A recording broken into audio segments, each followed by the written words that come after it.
Hi, I'm Congressman Ron Kind. This week, two events took place that warrant attention. One, the Republican leadership in Congress scheduled a vote on increasing the debt ceiling for our nation, a vote that I voted against. But also the unemployment numbers just came out for the month of May. And while we've had 14 consecutive months of private sector job growth, the growth is nowhere near where it should be or where it can be for an economy and for a nation as great as ours. On the debt ceiling, at some point, the Congress, working with the President, is going to have to get serious on that.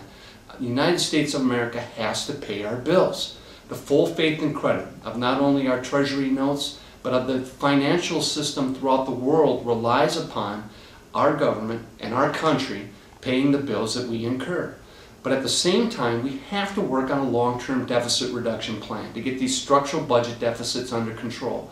Unfortunately, the plan that's been offered by my Republican colleague Paul Ryan, along with his Republican supporters, won't get the job done. Instead, it shifts the health care costs onto seniors who can least pay for it, while still providing huge tax breaks to wealthy individuals, big oil companies, Wall Street bankers, rather than requiring them to pay their fair share. I think if we're going to be serious about deficit reduction, we have to be serious about addressing the rising health care costs.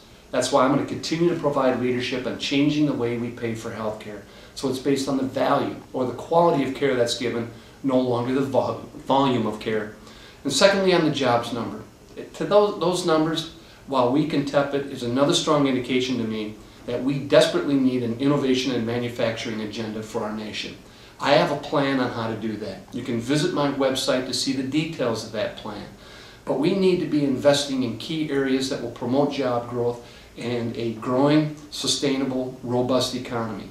Investments in education and workforce development, scientific research, basic and applied, the expansion of broadband, the investment we need in our infrastructure system, so we've got roads and highways, bridges and airports and ports in order to sustain short-term job growth, but long-term economic activity that our nation will need to stay the most innovative, creative, and competitive in the entire world. It's unfortunate that we're in the 6th month now of this session of Congress, and my Republican colleagues don't have an answer to any of this. They have not produced one jobs bill that will help people get back to work. So we're going to have to continue to work hard, figure out a way to find common ground on these issues, and get this economy back on track, creating good paying jobs. I'm always interested to hear your views, so please send me messages, email messages on my website, phone calls, letters, so we can find some common solutions to the challenges that we face as a nation today.